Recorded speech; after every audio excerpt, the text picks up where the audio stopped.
मार्गशीर्ष मास परम भगवान श्री हरि को अत्यंत प्रिय है और इसी मार्गशीर्ष मास की पूर्णिमा का पावन अवसर मनुष्य को अपने आध्यात्मिक जीवन में प्रगति करने के लिए सुअवसर प्रदान करता है। मार्गशीर्ष मास की पूर्णिमा के विषय में कहा जाता है कि जो भी मनुष्य संपूर्ण मार्गशीर्ष मास में यदि कोई धार्मिक कार्य, जप, तपस्या, दान कार्य या फिर पुण्य कार्य नहीं कर पाते, उनके लिए मार्गशीर्ष मास की पूर्णिमा के दिन किया गया कोई भी आध्यात्मिक जप, तप, दान या फिर पुण्य कार्य संपूर्ण मार्गशीर्ष मास का फल प्रदान करता है। पूर्णिमा के दिन ही भगवान सत्यनारायण की विशेष रूप से पूजा अर्चना भी की जाती है। भगवान सत्यनारायण भगवान विष्णु के ही आंशिक स्वरूप हैं। तो चलिए इस मार्गशीर्ष मास की पूर्णिमा के पवित्र अवसर पर हम सीधे पौराणिक शास्त्रों से ली गई यथारूप और प्रमाणभूत भगवान सत्यनारायण की इस व्रत कथा का श्रवण करते हैं। तो आइए आज की कथा आरंभ करते हैं। एक समय श्रील सूत गोस्वामी ने नैमिषारण्य में एकत्रित हुए सभी ऋषियों से कहा, हे ऋषिगण,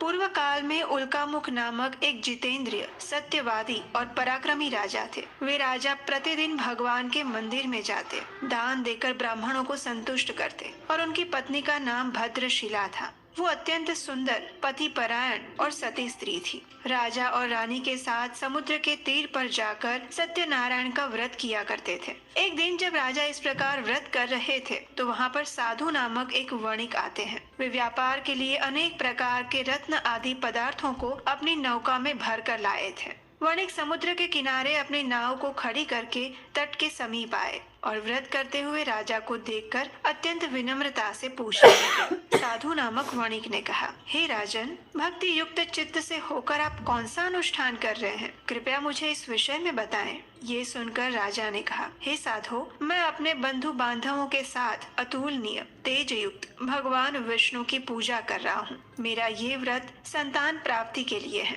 तत्पश्चात साधु ने राजा को आदर पूर्वक प्रणाम किया और उनसे संपूर्ण व्रत की विधि जानी। साधु ने कहा, हे राजन, मैं भी ये व्रत करना चाहता हूँ। मेरी भी कोई संतान नहीं है, इसलिए कृपया मुझे आप इस व्रत की संपूर्ण विधि बताएं। राजा ने वणिक की इच्छा को पूर्ण करते हुए उस व्रत की संपूर्ण विधि कह सुनाई और वो सुनकर वणिक वहाँ से प्रस्थान कर गए। वे अपना कार्य पूरा करके आनंद के साथ अपने घर लौट आए और कुछ ही दिनों में उनकी पतिव्रता पत्नी गर्भवती हुई। उन्होंने एक सुंदर कन्या को जन्म दिया और वो कन्या शुक्ल पक्ष के चंद्रमा की भांति दिनों दिन बढ़ने लगी। उस वणिक ने उसका जात कर्म आदि संस्कार करवाए और उसका नाम कलावती रखा। एक दिन वणिक पत्नी लीलावती ने अपने पति से कहा, हे स्वामी, आपने पूर्व में जो सत्यनारायण व्रत करने की प्रतिज्ञा ली थी उसे अब आपको पूरा कर लेना चाहिए। तब उस साधु वणिक ने कहा, हे प्रिय, मैं कलावती के विवाह के समय ये व्रत करूंगा। इस प्रकार पत्नी को आश्वासन देकर साधु वणिक फिर से समुद्र के तट की ओर चले गए। इधर पिता के घर में कलावती बढ़ने लगी। योग्य समय आने पर पिता ने अपनी पुत्री को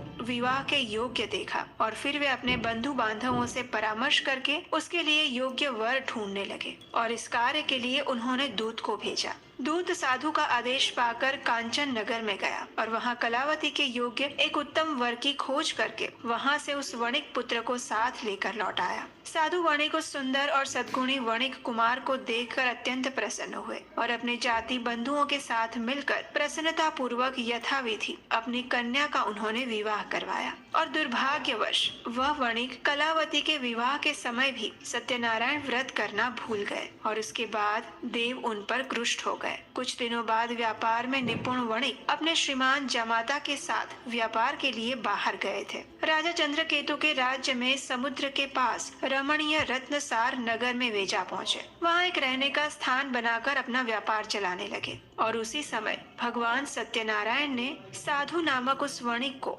मिथ्यावादी जानकर उसे श्राप देते हुए कहा, आज से कुछ ही दिनों में यहीं पर तुम दुख को प्राप्त करोगे। और उसी दिन एक चोर ने राजमहल में प्रवेश किया। उसने राजा का बहुत सारा धन चुराया और वो सब कुछ लेकर वो साधु के मकान के पास में रास्ते से जा रहा था। उसने मुड़कर पीछे देखा तो राजा के दूत उसके पीछे दौड़ रहे थे। वो भयभीत हो गया और चुराए हुए धन को वहीं पर छोड़कर भाग गया। दूतों ने आकर देखा तो साधु वणिक के घर में राजा का सारा धन पड़ा हुआ था। और फिर सभी सैनिकों ने साधु वणिक और उसके जमाता को पकड़ लिया, उन्हें बंदी बनाकर राजा के पास ले गए। और उस समय उनके संबंध में कोई भी विचार नहीं किया गया। उन्होंने बहुत प्रयास किया, लेकिन सत्यनारायण भगवान की माया से किसी ने भी उनकी एक भी बात नहीं सुनी। तत्पश्चात राजा चंद्रकेतु ने उनकी सारी धन संपत्ति छीन ली। दूसरी ओर भगवान सत्यनारायण के श्राप के कारण साधु वणिक के घर में लीलावती और कलावती पर भी दुख आ पड़ा। घर में जो कुछ भी धन संपत्ति थी वो सारी चोरों ने अपहरण कर ली। लीलावती मानसिक और शारीरिक व्याधि से और भूख तथा प्यास से पीड़ित होकर घर घर भटकने लगी। और इस प्रकार कलावती भी एक दिन अन्न के लिए भटक रही थी। एक दिन भूख से व्याकुल कलावती घर से निकलकर किसी ब्राह्मण के घर पहुंची। उसने वहां पर देखा कि भगवान सत्यनारायण का व्रत हो रहा है। वो वहीं पर बैठ गई और कथा सुनकर उसने भगवान से अपने मनोरथ की पूर्ति हेतु प्रार्थना की। तत्पश्चात वह प्रसाद लेकर उसी रात को अपने घर लौट आई। आने में विलंब होने के कारण लीलावती ने अपनी पुत्री को डांटा और उससे कहा, हे पुत्री, तू इतनी रात तक कहाँ थी? तब कलावती ने उत्तर दिया, माता, ब्राह्मण के घर पर सत्यनारायण भगवान का व्रत था, मैं उसी को देख रही थी। भगवान सत्यनारायण का व्रत संपूर्ण मनोरथों को पूर्ण करने वाला है। अपनी पुत्री की ये बात सुनकर लीलावती को पूर्व काल में किया हुआ संकल्प याद आया और फिर वो भगवान सत्यनारायण का व्रत करने के लिए तैयार हुई। उस साधु पत्नी ने सूर्य बंधुओं के साथ मिलकर सत्यनारायण भगवान का व्रत किया और भगवान से प्रार्थना करते हुए कहा, हे प्रभु, आप कृपा करके मेरे स्वामी और जमाता को शीघ्र ही घर भेज दीजिए। उसने भगवान सत्यनारायण से बार बार ये प्रार्थना की और अपने पति तथा दामाद का अपराध क्षमा करने की याचना की। वणिक पत्नी के व्रत से भगवान सत्यनारायण प्रसन्न हो गए। उन्होंने श्रेष्ठ राजा चंद्रकेतु को स्वप्न में दर्शन दिया और उनसे कहा कि हे राजन, प्रातः होते ही दोनों वणिकों को छोड़ देना। उनका जो धन छीना है उसे दुगना उन्हें देना, नहीं तो मैं राज्य, धन और पुत्र के साथ तुम्हारा विनाश कर दूंगा। इतना कहकर भगवान वहां से अंतर्ध्यान हो गए। प्रातःकाल होते ही राजा सभा में गए और स्वजनों के साथ वहां बैठकर दूतों को आज्ञा दी कि अभी जाकर उन दोनों बंदी महाजनों को छोड़ दिया जाए। राजा की आज्ञा पाकर दूतों ने दोनों महाजनों को मुक्त किया और उन्हें साथ लेकर विनय पूर्वक राजा से कहा, हे राजन, हम दोनों को हथकड़ी और बेड़ी से खोलकर यहाँ पर लेकर आए हैं। और उसी समय उन दोनों को अपने मन में पुरानी बात का स्मरण हुआ। भगवान सत्यनारायण की महिमा को याद किया उन्होंने और आश्चर्य तथा भय से विह्वल हो गए। उन्होंने राजा चंद्रकेतु को प्रणाम किया और फिर श्रीमान राजा चंद्रकेतु ने सोने और रत्नों से बने हुए आभूषण द्वारा दोनों वणिकों को अलंकृत किया, मधुर वचन कहे और उनसे छीने हुए धन से दुगना धन उन्हें देकर कहा, हे साधु, अब आप अपने घर वापस जाइए। साधु वणिक और उसके जमाता ने राजा को प्रणाम किया और वे वापस अपने घर के लिए आने लगे। कुछ दूर आगे बढ़ने पर भगवान सत्यनारायण एक दंडी के वेश में उनके सामने आए और उनकी परीक्षा करते हुए पूछने लगे, हे महाजन, बताओ तो तुम्हारी नाव में क्या है? ये सुनकर साधु वणिक और उसके जमाता ने अहंकार वश हंसी उड़ाते हुए कहा, हे दंडी, क्यों पूछ रहे हो? तुम्हें रुपए चाहिए क्या? मेरी नाव में तो लता पत्र भरे हैं। अब दंडी के वेश में आए हुए सत्यनारायण भगवान ने साधु के ये निष्ठुर वचन सुने और उन्हें कहा, उचित है, तुम्हारे ये वचन सत्य साबित हो। और ये कहकर वे तुरंत वहां से अदृश्य हो गए। जब वो थोड़ी दूर चले गए तब साधु भी समुद्र किनारे पहुंचा और नित्य क्रिया आदि करने के बाद नाव पर गया तो उसने देखा कि वास्तव में उसकी नाव में लता और पत्र ही भरे पड़े थे। ये देखकर उसे बड़ा आश्चर्य हुआ। वह मूर्छित होकर पृथ्वी पर गिर पड़ा। अपने श्वशुर की ये दशा देखकर जमाता ने उनसे कहा, हे पिताजी, आप किसके लिए शोक कर रहे हैं? ये सब तो दंडी के श्राप का फल है। वे सब कुछ करने में समर्थ हैं। हमें उन्हीं की शरण में जाना चाहिए, तभी हमारा मनोरथ पूर्ण हो जाएगा। अपने जमाता की ये बात सुनकर साधु दौड़कर दंडी के पास पहुंचा। उनके दर्शन करके भक्ति पूर्वक नमस्कार किए और उनसे कहा, हे प्रभु, मैं बड़ा दुरात्मा हूँ। आपकी माया से मुक्त होकर मैंने जो कुछ कह दिया उसके लिए मुझे क्षमा कीजिए। मैंने आपके सामने दुष्ट वचनों का प्रयोग किया। क्षमा ही साधुओं का धन है। साधु तो दूसरे का उपकार करने में लगे रहते हैं। इस प्रकार रोता हुआ वो विलाप करने लगा और दंडी के चरणों में गिर पड़ा। ये देखकर दंडी ने कहा, रो मत, मेरी बात सुनो। तुम मेरा अपमान करके मेरी पूजा से विमुख हो गए थे और उसी के फल स्वरूप बार बार तुम्हें दुख मिल रहा है।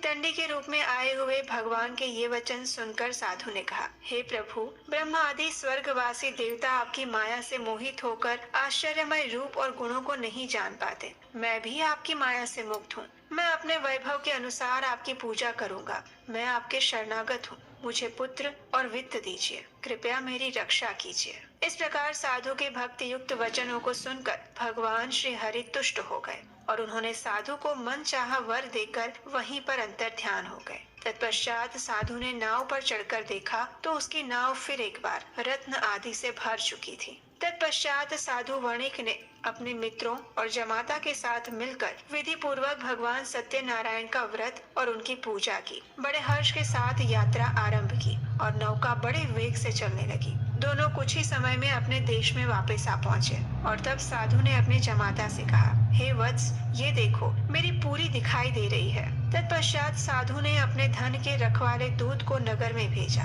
और दूत ने साधु की पत्नी लीलावती के पास जाकर प्रणाम करते हुए कहा, हे माता, आपके पतिदेव अनेक प्रकार के धन और रत्नों के साथ अपने जमाता और सुहृद मित्रों के साथ आ पहुँचे हैं। दूत के मुख से ये समाचार सुनकर उस साध्वी वणिक पत्नी और उसकी पुत्री अत्यंत हर्षित हो गए। उसने भगवान सत्यदेव की पूजा संपन्न की और अपनी पुत्री से कहा, हे पुत्री, मैं पति के स्वागत के लिए आगे जाऊंगी, तुम भी मेरे साथ चलो। माता की ये बात सुनकर कलावती ने सत्यनारायण का व्रत किया, लेकिन बिना प्रसाद लिए ही वो पति के सामने ही चली गई। इससे फिर एक बार भगवान सत्यनारायण रुष्ट हो गए। धन, रत्न और जमाई को लेकर नौका जल में अदृश्य हो गई। कलावती ने जब अपने पति को नहीं देखा तो वो शोक से व्याकुल होकर रोने लगी। वो अपने पति और नाव के ना दिखने से अत्यंत शोकातुर हो गई और अपनी पुत्री की इस दशा को देखकर साधु वणिक भयभीत हो गए। लीलावती अपनी कन्या को गोद में लेकर रुदन करने लगी। कन्या कलावती ने स्वामी को डूबा हुआ जानकर दुखी हृदय से पति की पादुकाओं को लेकर सती होने का निश्चय किया। धर्म को जानने वाले साधु वणिक अपनी कन्या की ये स्थिति देखकर अत्यंत शोकातुर हो उठे और उन्होंने मन ही मन सोचा, निश्चय ही भगवान सत्यदेव की माया के द्वारा ही मेरे जमाता हारे गए हैं। मैं अपने वैभव के अनुसार उनकी पूजा अर्चना करूंगा। और फिर साधु वणिक ने वहाँ पर सभी लोगों को बुलाया, ये बात कही, अपना मनोरथ व्यक्त किया और बार बार भगवान सत्यदेव को प्रणाम किया। और तब एक आकाशवाणी हुई जिसने कहा, हे साधो, तुम्हारी कन्या मेरे भोग प्रसाद का तिरस्कार करके अपने पति के पास आ गई थी, इसीलिए उसका पति अदृश्य हो गया है। अब वो घर जाए, प्रसाद लेकर लौट कर आए और तब अवश्य ही उसे स्वामी का सुख प्राप्त होगा। जब कलावती ने आकाशवाणी में ये बात सुनी तो वो तुरंत घर चली गई और वहाँ जाकर उसने प्रेम पूर्वक श्रद्धा के साथ प्रसाद लिया। और जब वो वापस आई तो उसने अपने पति को, नाव को और समस्त बंधुओं को साथ में देखा।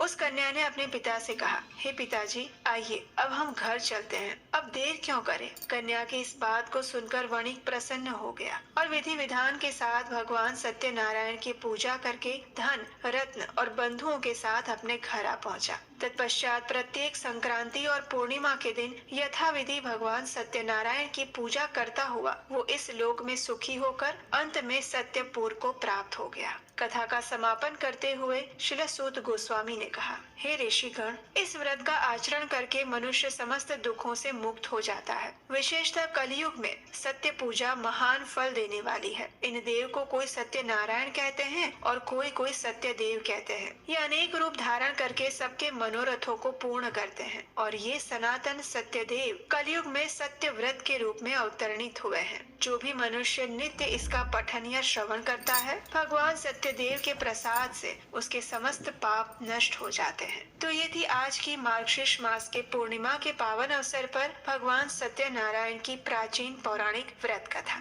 हमें आशा है कि ये कथा आपको अच्छी लगी होगी और इसके श्रवण द्वारा आपने भी भगवान सत्यनारायण की विशेष कृपा प्राप्त की होगी। इस कथा को अपने मित्रों और परिवारजनों को भी शेयर करिए। विशेषकर आज के दिन इस कथा का श्रवण करने का विशेष महत्व है। अगर आपको हमारे द्वारा सुनाई जा रही ये के प्रश्न का। अगर आपने आज की कथा ध्यान से सुनी है तो आप हमें नीचे कमेंट बॉक्स में लिखकर ये बताइए कि साधु नामक वणिक की पुत्री का नाम क्या था। आपके जवाब हमें नीचे कमेंट बॉक्स में भेज सकते हैं। कथा मात्र श्रवण करके भूल जाने के लिए नहीं होती, उसकी शिक्षा को जीवन में अपनाए बिना कथा का श्रवण अधूरा रह जाता है। इसीलिए प्रत्येक कथा को ध्यान पूर्वक श्रवण करना अत्यंत आवश्यक है। तो चलिए हम आपसे मिलेंगे फिर एक बार बहुत जल्द एक और सुंदर पौराणिक कथा के साथ। हरे कृष्णा।